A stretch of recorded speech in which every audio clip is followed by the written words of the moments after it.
ওটাকে বলে আমরা মেম্বার। এই আবার একক মেম্বার লেভেল মেম্বার না, ওই এইটার নামও মেম্বার। কথা বুঝতে পারছেন? এই দুনিয়ার মেম্বারে তো হাইসিয়ত আছে। 5 বছর আগে ফুলের মালা দিয়ে বরণ করি, 5 বছর পরে আবার জুতার মালা নিয়ে ঘুরি গেল করি। এই কথা ঠিক আছে নি? ওটা হচ্ছে আল্লাহ প্রদত্ত মেম্বার। সুবহানাল্লাহ। রাসূলুল্লাহ মেম্বারের উপর পা রাখলেন। প্রথম পা রাখলেন, বললেন আমিন। দ্বিতীয় মেম্বারের উপর সিঁড়ির উপর পা রাখলেন, বললেন আমিন। তৃতীয় মেম্বারের উপর পা রাখলেন, বললেন আমিন। কয়বার আমিন বললেন? এই না ইয়া রাসূলুল্লাহ। সাহাবীগণ জিজ্ঞেস করলেন, ইয়া রাসূলুল্লাহ, ইয়া হাবিবাল্লাহ, ইতিপূর্বে কখনো তো আপনাকে দেখি নাই, সিঁড়িতে পা রাখছেন আর আমিন বলছেন, দ্বিতীয় সিঁড়িতে পা রাখছেন আমিন বলছেন, তৃতীয় সিঁড়িতে পা রাখছেন আমিন বলছেন। হুজুরও বুঝলাম না, আপনি কেন সিঁড়িতে পা রাখেন আর আমিন বলেন? হাকিকতটাকে একটু বলবেন কি? পয়গম্বরে কিবরিয়া বললেন, আমার কাছে আমি যখন প্রথম সিঁড়িতে কদম রাখলাম, জিবরিল আমিন আমাকে একটা কথা বললেন, মেসেজ জানা দিলেন। জিবরিল আমিনকে বললাম, তোমার সাথে আমিও একমত। দ্বিতীয় সিঁড়িতে পা রাখলাম, জিবরিল আমিন আর একটা মেসেজ দিলেন, আমি বললাম আমি তোমার সাথে একমত। তৃতীয় সিঁড়িতে পা রাখলেন, জিবরিল বললেন, একটা মেসেজ দিলেন, আমি বললাম আমি তোমার সাথে একমত। আমিন মানে আমি তোমার সাথে একমত। আল্লাহ কবুল করুক। কথা বোঝাইতে পারছি? জিবরিল বলেন, ইয়া রাসূলুল্লাহ, ইয়া হাবিবাল্লাহ, এই কথাটা আমার নয়, স্বয়ং আল্লাহ তাআলা। কথা বোঝাতে পারছি? এই কথাটা আমার নাম। এই পৃথিবীতে পয়গম্বরে কিবরিয়া নিজের পরম চড়াই কোনো কথা বলে না যতক্ষণ না জিবরিল আমিন বলেন। জিবরিল আমিন ততক্ষণ কোনো কথা বলে না যতক্ষণ না আমার আল্লাহ রাব্বুল আলামিন অর্ডার না করে। আমার কাছে একটা রিকোয়েস্ট আছে, এখানে আসার আগে মহিলাদের পক্ষ থেকে রিকোয়েস্ট করছেন, হুজুর আপনি একটু মা ফাতেমা আর হলো এই হযরত আলী একটু বিবাহর ঘটনা একটু বলবেন। আমি 10 মিনিট হলেও বলার চেষ্টা করুন।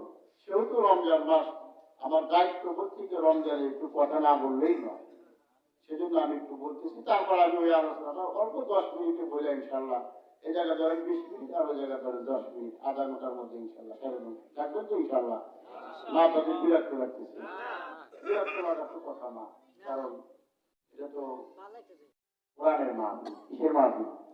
কোরআন শুনতে তো মজা লাগে, মজা লাগে না?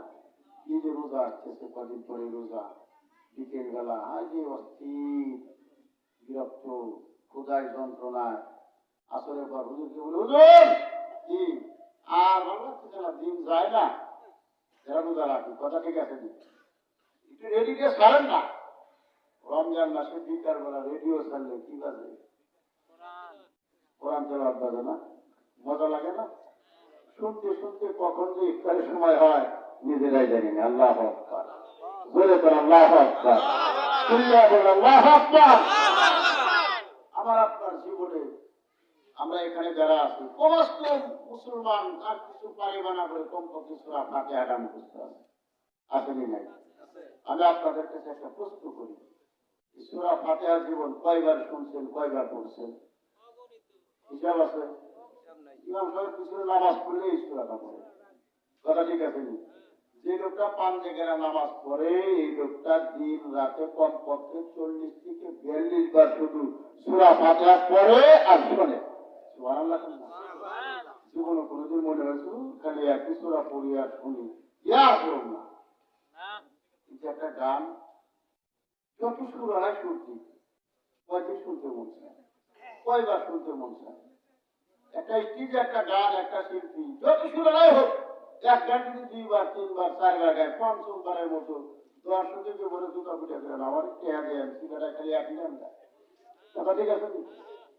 সূরা ফাতিহা জীবন বয়স শুনলাম, কোনদিন বললাম না হুজুর আপনারা কোনো সূরা পারেন না, খালি সূরা ফাতিহাই করেন, এরকম হয়েছে? বরং যত শুনি তত মজা লাগে। সুবহানাল্লাহ। এর নাম হলো কোরআন। এর নাম কি? তোমাদের গান শুনছি 20 বছর আগে, আজ মধুরাত তোমার ফুল সজ্জা, এই গান আছে? 100 বছর আগেও যে গান ছিল, গান আছে? গান বাংলা নতুন গান লাগা, নতুন গান লাগালে বন্ধুর বাড়ির সামনে যে আর এক বন্ধু হাইটে যায়, আর এক বন্ধু বুক ফেটে মরে যায়। বুক ফেটে গানকে এখন খুঁজে পাওয়া যায়? পুরান হয়ে গেছে, নতুন গান লাগা। নতুন গান আসলো, কি নতুন গান লাগলো, গাড়ারা লিখতে লিখতে অস্থির, এটাও মানুষ আর গ্রহণ করে না, কয়দিন খায় ফেলায় দেয়।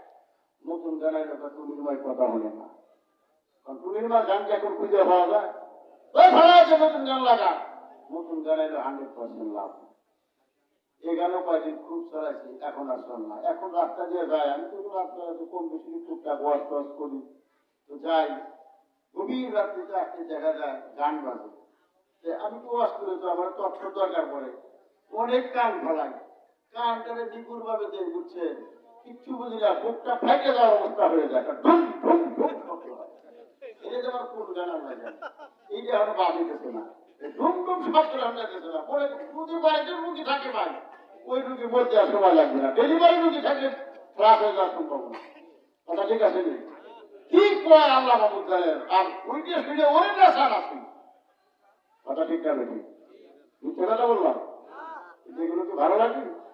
কিন্তু কোরআন জীবনে কতবার শুনলেন, কত হাজার বার, কত লক্ষ বার, কত কোটি বার, জীবনে কোনোদিন বিরক্ত লাগে না। এর নাম হলো কোরআন। চিল্লায় আল্লাহু আকবার। ভাইরা আমার, রাসূল কারীম সাল্লাল্লাহু আলাইহি ওয়াসাল্লাম সাহাবীদেরকে বললেন, আমার সাহাবীরা রে শুনে রাখো, আমি আমিন বললাম জিবরিলের সঙ্গে। জিবরিল আমিন আমাকে 3টি মেসেজ দিয়েছে, এই 3টি মেসেজের সাথে আমি নিজেও একমত। পয়গম্বরে কিবরিয়া এমন একজন নবী আমরা পেয়েছি। আল্লাহু আকবার বলেন।